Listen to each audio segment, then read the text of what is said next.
We got a red dot, folks. Welcome back to Akron's hottest and fastest growing show, 3 Throw to Go. I'm your host, Hank Forrester, and not coming to you live, coming to you pre-recorded right now from Stakeout Studios down in the basement. So yes, the big decision came through yesterday with the Akron Public Schools going to 100% virtually online to start the year. So that's our big topic right now that we're dealing with in the community. But on top of that right now, if you recall, many months ago, I had a chance to sit with Susan on cam, and we had a chance to talk about the upcoming census, which, by the way, is directly tied in with everything that's happening right now in the community, especially with the school districts and the way that the funding is going to be taking place, not just with the schools, but with all of our services in general. And right now, it's a big topic. It's a big topic across the entire, not just state of Ohio, but across the country in terms of funding for programs and how things are going to work as we all try to navigate ourselves through this pandemic. All right. So Susan, she's not on cam with us, but she's on the phone right now. So hi, Susan, how you doing? Hi there. I'm doing great. Thank you so much for allowing us to come back. The census, as you know, is such an important thing for everybody to take part of. I'm glad that we're able to reinforce the message and really help everybody to respond now. All right, so go ahead and introduce yourself and Elaine as well, who's on the call with us today. Sure, absolutely. So again, I am Susan Licata, and I am a media specialist for the United States Census Bureau, working specifically on the 2020 decennial census. And I am also right here in northeastern Ohio, and it's my pleasure and quite a privilege to have a guest with us today, and that's Elaine Tsao. And Elaine serves as the CEO at Asian Services in Action. And in this role, Elaine is responsible for leading the largest health and social services agency in the state of Ohio, focused on empowering Asian Americans and Pacific Islanders, immigrants, and refugees. And as you know, that is one of our hard to count populations. So we're going to talk a little bit about how census data is so important in reaching those communities. Asia's mission is to empower and advocate for AAPIs, so they have access to quality, culturally, and linguistically appropriate information, health, and social services. And Elaine supervises a leadership team that is responsible for direct health and social services, policy advocacy, capacity building, civic engagement, and special projects.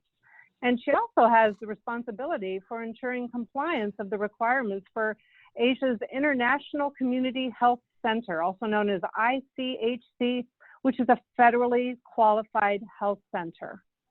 So it is my pleasure to introduce Elaine. Thank you, Susan, and thank you, Hank, for allowing me the opportunity to speak to this audience about the importance of the 2020 census.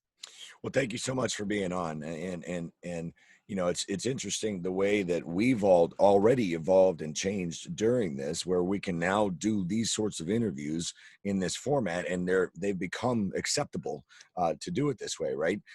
So, you know, society in general is in the process of changing and relearning how to fix different problems. And to that end, the census fills in all the gaps when it comes to providing you know, new programs that are going to be available for communities. So I guess the first question I'll start off for you ladies is what was originally the primary reason to conduct the census, and how have those reasons evolved over time? Sure, it's my pleasure to answer that. And so the count is mandated by the Constitution, and it's conducted by the Census Bureau, and we're a nonpartisan government agency. And what that means is we're not Democrat, we're not Republican, we're not even independent. We are here to follow and uphold the United States Constitution. And the 2020 census counts the population in the United States and our 5 territories. And with that, each home received back in the early spring an invitation to respond to the census. And that response can be either online, by phone, or by mail. And what's really neat is the Constitution requires that the decennial census, in deca meaning 10, so every 10 years, is to be a population and household count only. And since the first census in 1790, the need for useful information about the United States population and economy became increasingly evident. So over time, the census questions have evolved, and there became a need then to have additional surveys for which the Census Bureau does conduct. But right now, we're focused on the 2020 decennial census. Why do we do it? The census data provides information that is crucial for our lawmakers, our business owners, our teachers, as you were mentioning, our school districts, and many others use census data that helps us provide daily services in what we do. And Elaine will explain a whole lot more about that through what she does and what her organization does to help support people and keep our communities thriving and growing. And that equates to billions of dollars every year in federal funding. And right now we're looking at about $675 billion, that's billion with a B, in federal funding that's at stake every year for the next 10 years. We don't get a redo. We cannot do this again next year or in 2 years. And that is money that is going right back into our communities, again, based on population, which helps support our hospitals, our fire departments, schools, roads, libraries, our infrastructures, and other resources in our backyards that is based on census data. And finally, results of the census data also determine the number of seats each state has in the U.S. House of Representatives. That's where our congressional districts and boundary lines are drawn. That's even where our voting districts are drawn, and right down to the school bus stop. We have to know where the line is based on population. So as you see, census data is very, very important. It affects all of us. So it's very important for everybody to fill out their census.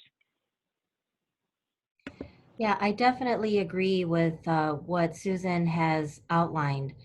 For our organization, we are providing services to community members, everything from preschool all the way through to aging adults. And in order to accurately, allocate resources, we need to know how many children there are, how many students there are, how many working age adults and aging adults there are, so that resources can be allocated according to the need. And like Susan said, we don't have an opportunity to do this again next year. This census is conducted only every 10 years. So whatever the results are for the 2020 census, they will be with us for the next 10 years. And as Susan said, it's billions of dollars, billions with a B, and it makes a huge impact, including where businesses are even located. It depends on the population, and not knowing what the population is on an accurate basis really impacts the allocation of resources in the community. So we need to know how many children there are for children's services. We need to know how many students there are so that there can be a proper allocation of funds for students, and we need to know how many aging adults there are so that we can provide senior services to all of those individuals. Thank you, Elaine. And remind me, I'm going to ask you a question about the Bhutanese community here in Akron. But before I do that, we have been joined by someone else. Brian has joined us. Brian, how are you? Good. How about yourself? Good. Welcome to 330 to Go. Thanks for taking the time to join us today. Susan, did you want to introduce Brian, or Brian, you want to do it yourself? I'm going to turn that right over to Brian. He is the best champion and advocate for what he does, and he can express it best. Oh, thank you very much, Susan. My name is Brian Gage. I'm the Executive Director for the Akron Metropolitan Housing Authority. We're the owners and operators of over 5,000 affordable housing units in Summit County. We also subsidize about 5,000 other families throughout the community. All right, so thanks for joining us. So our first question, Brian, was, basically, what is the census and why do we do it, right? And we had met earlier, I believe it was February, and one of the things that we had talked about, Susan, at that time which we kind of suspected things were going this way, was as we were approaching the pandemic, how that information would be gathered if people were going to be asked to go door to door. And that was a huge concern at that moment. And then it became our new reality, right? So I'll get back to that question, but back to Elaine. So what I wanted to ask was in regards to, like, for example, I 330 to Go has done some stories on the local Bhutanese community in Akron in North Hill area. And you know, they have their, the gardening area that they work with as a co-op with the Cooperative Akron Farms. And then I did a story on one of their dance academies too. So when you're working with a community like that, specifically an immigrant community that's concentrated like that, how does the census work for a group like that? And do you have advocates for all the different types of immigrant groups that are represented here in the 330?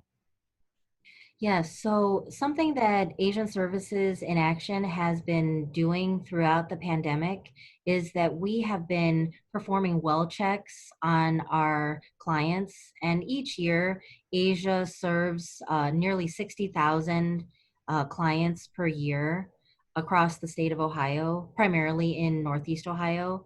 And during the pandemic, there have been just a huge spike in the emergency need for food, and and the food that we're talking about is culturally specific food. Additionally, there's been an increase in the number of domestic violence issues, as well as concerns about health, of course. And during this time period, we've been conducting well calls. We've called thousands of clients and patients to find out how they're doing during the pandemic. And during those calls, we've also asked every person, have you completed your census? And if they have not completed their census, we have been providing virtual assistance over the phone for those community members to complete the census. Probably, greater than 2/3 of the population that we are serving is best served in a language other than English. And so fortunately for the community, we have bilingual or multilingual staff that are able to assist the clients and patients in language. So we've been doing that throughout the pandemic. And I'm happy to say that we have helped, over 1,000 individuals be counted during as part of the census. One other issue is that many of these community members, they do not have access to the internet, so but they have a phone.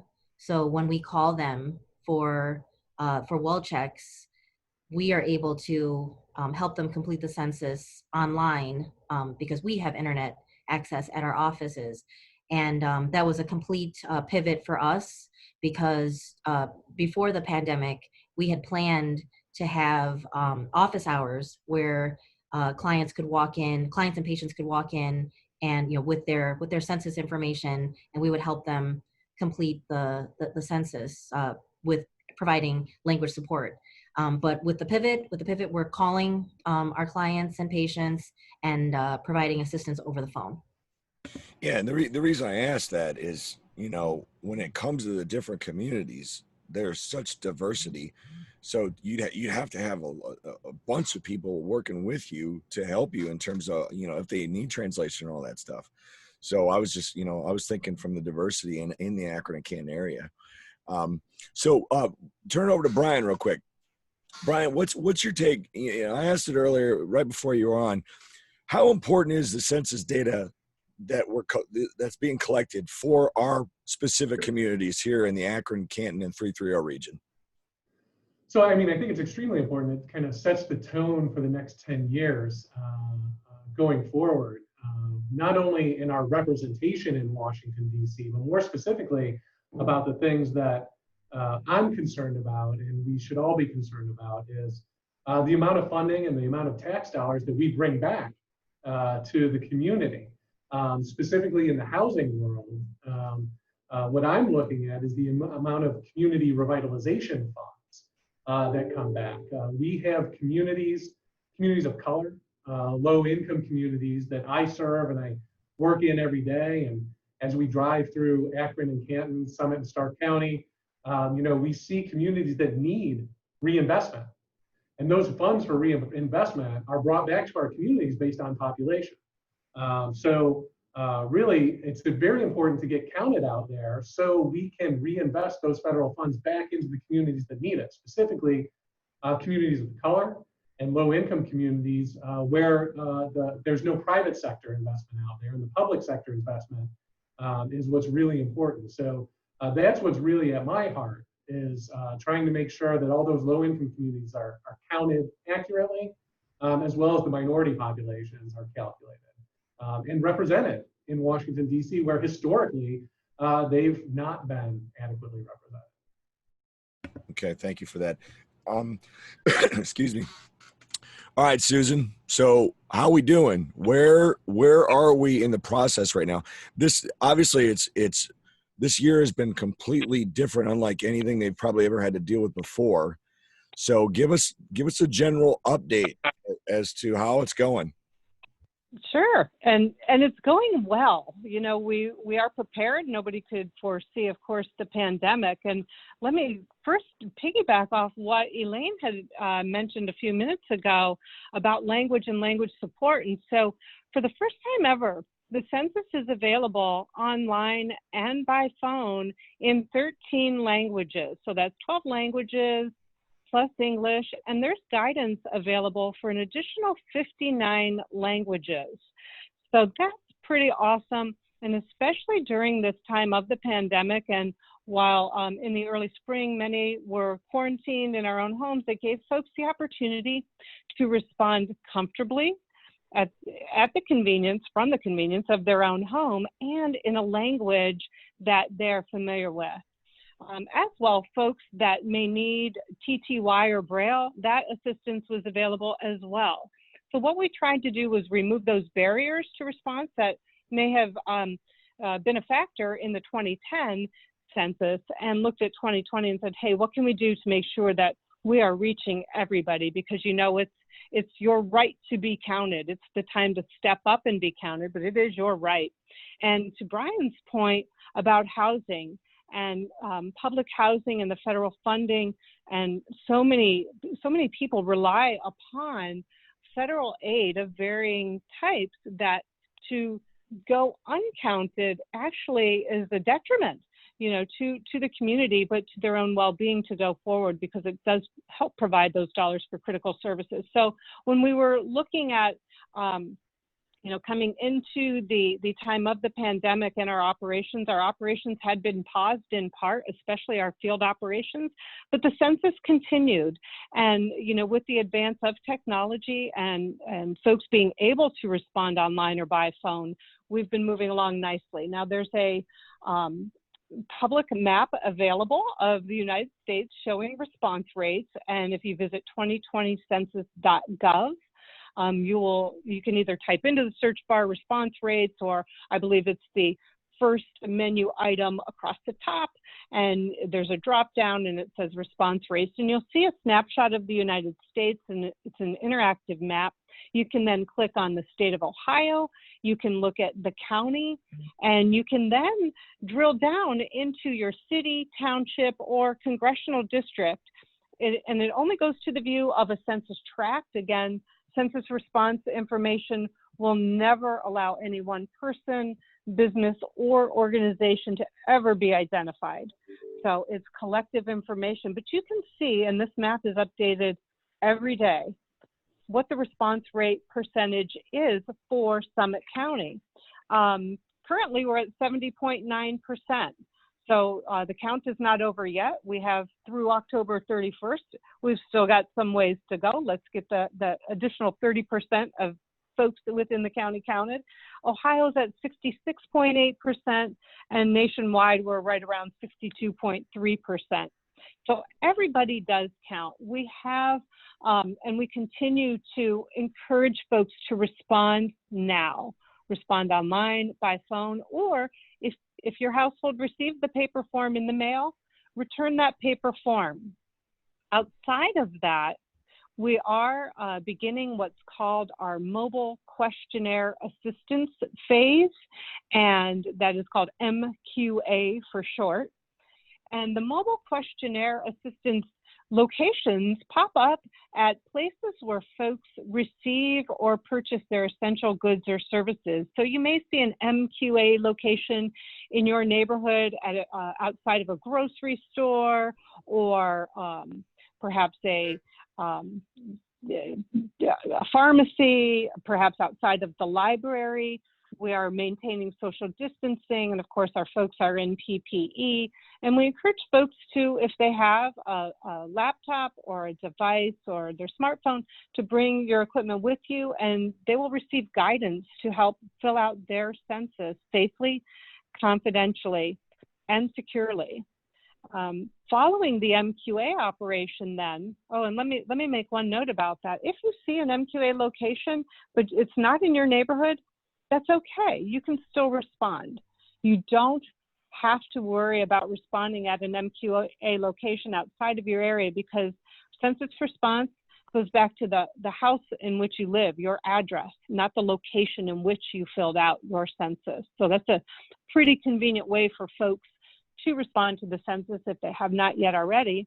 And it also eliminates the need for a census taker to come to the household, which is slated to begin in a few weeks here. August 11th nationwide, our non-response follow-up phase will begin.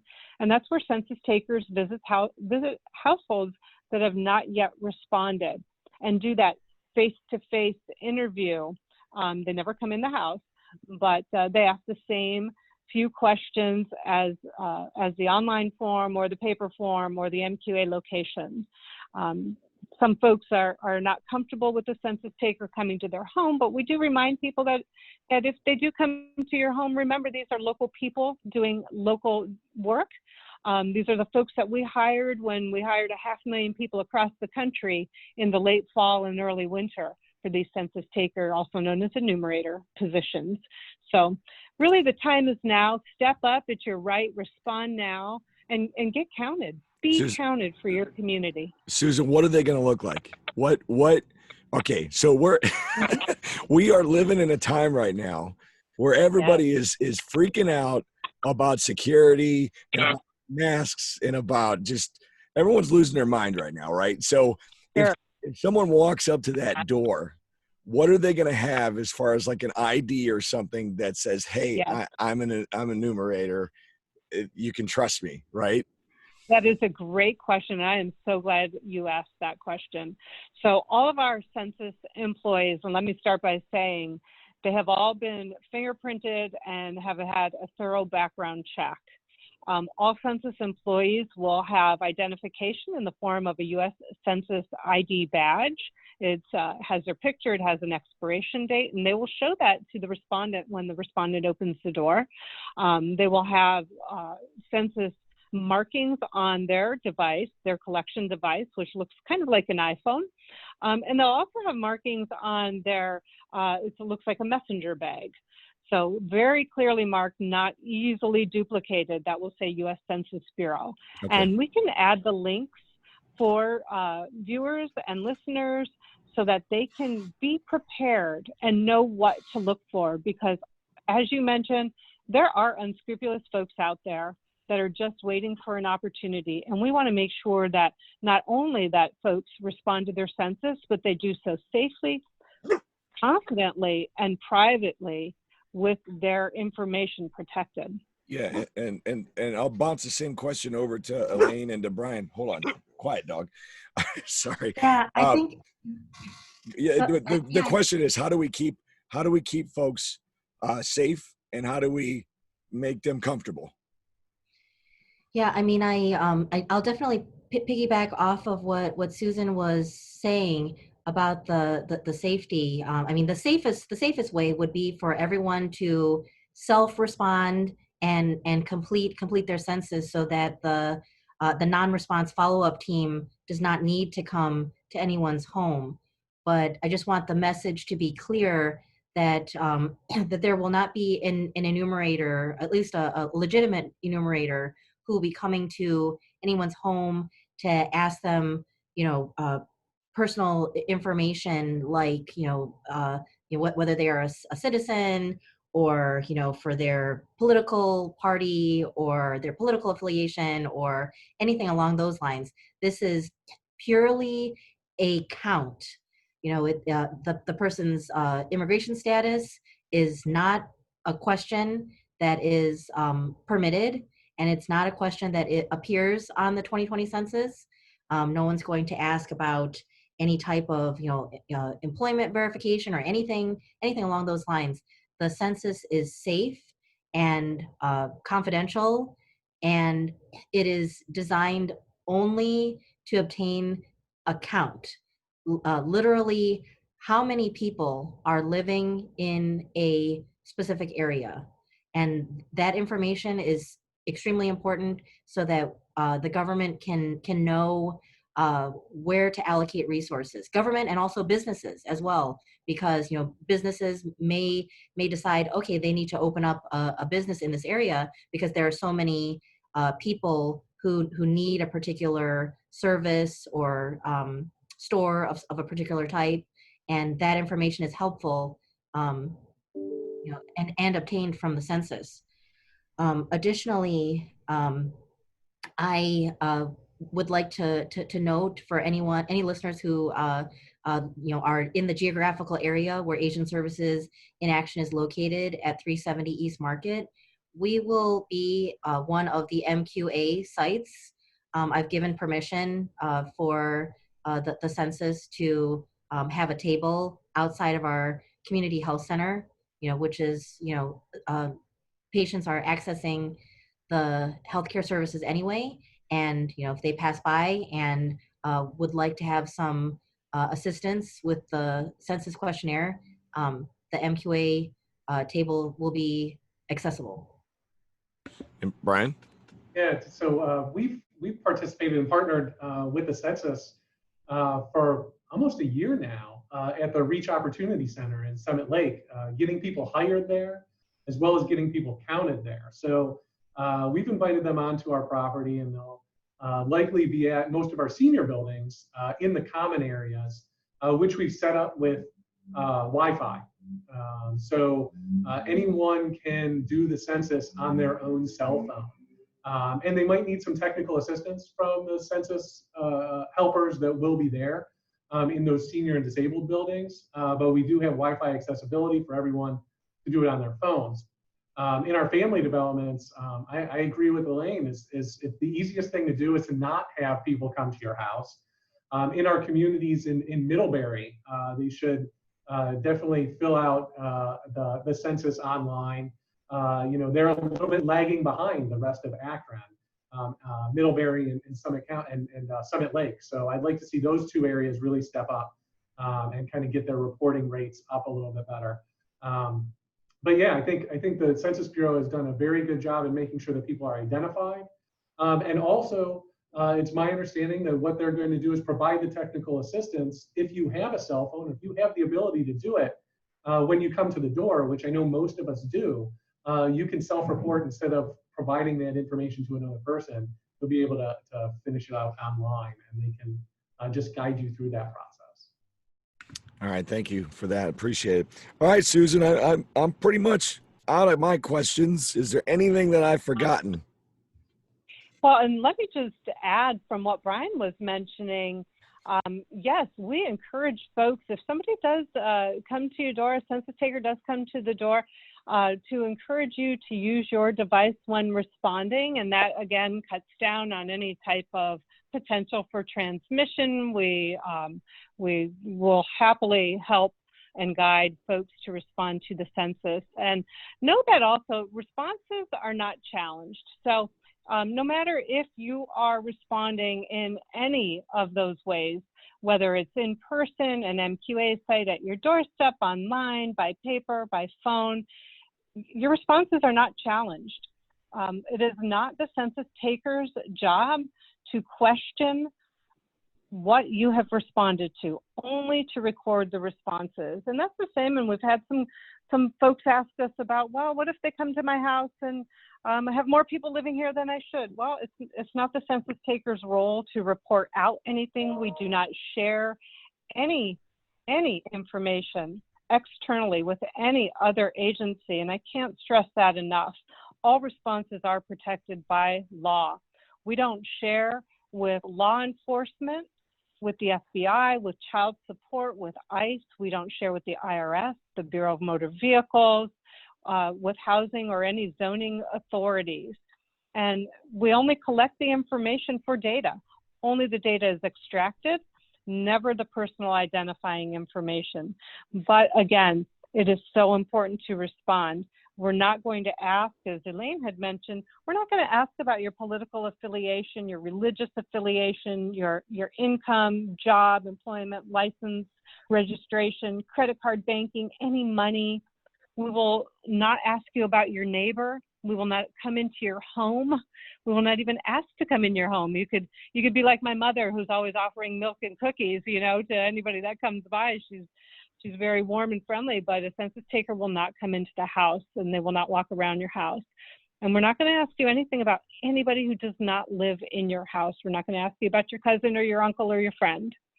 So I love that. I love that. We're not going to ask about you. Great? We're not going to ask about your neighbor. No. I'm like, yeah, no. This is not a complaint session. We're just checking in on you. That's it. All right, and guys. It's everybody's right. It's the right to shape your future and be part of the change for the next 10 years and really keep our communities growing and thriving. All right. Well, listen, I appreciate the three of you. I appreciate what you guys are doing. I appreciate you being on this call today. Like I said, I'll yank this down and we'll pop it up on YouTube. I'll get it out on Nextdoor, and it'll also be up on our Facebook page here shortly as well. Okay. But yeah, thank you so much. And it's really important what you're doing, and we're going to do our best to support you. All right. Thank you. Thank you so much. We appreciate your time and your attention. Thank you, Elaine and Brian. This has been wonderful. Appreciate your collaboration. All right. And to our audience, we're all in this together, Ohio, right? And now the decision's been made. Akron's going online for schooling. So do the best you can to support each other as parents. Do the best you can to support our teachers out there. They're going to need our help. And let's just get it done, guys. Let's just get it done. But thank you for watching as usual. The remainder of this week, we're going to be doing spot coverage all over the place. Not sure where I'm going to end up, but Friday we do have that rescheduled show with Jenny Baird performing live at the Rialto. But until then, I don't know where I'm going, but there ain't no sense of being late. Everybody out there, say goodnight, Shirley.